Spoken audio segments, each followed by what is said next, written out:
ಹುಸೇನರ ಕಥೆಯ ಕೇಳಿದರ ಬರ್ತಾವ ಕಣ್ಣೀರ, ತಂಗಿ ಬರ್ತಾವ ಕಣ್ಣೀರ. ಬಲದಾಗ ಬಂದ ಇಳದಾರ ಇಮಾಮ ಹುಸೇನರ, ಮೊಹರಮ್ಮ ತಿಂಗಳು 2ನೇ ತಾರೀಕು ಇತ್ತರಿ ಗುರುವಾರ. 72 ಜನರು ಮಾತ್ರ ಧರ್ಮದ ಕಡೆಯವರ, ವೈರಿ ಪಡೆಯೊಳಗ ಇದ್ದರು ಲಕ್ಷ ಲಕ್ಷ ಸೈನಿಕರ. ಕಟಕರ ಬುದ್ಧಿ ಕಟ್ಕೊಂಡ ಬಂದಿದ್ರು ಕೆಟ್ಟ ಯಜೀದರ.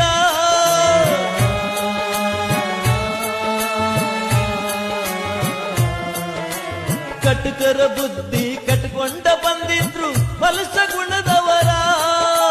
ಕ್ರೂರ ಮನಸ್ಸಿನ ಮೃಗಗಳಿಗಿಂತ ಕಡೆಯಾಗಿ ನಿಂತವರ. ಕರ್ಬಲದಾಗ ಕದನ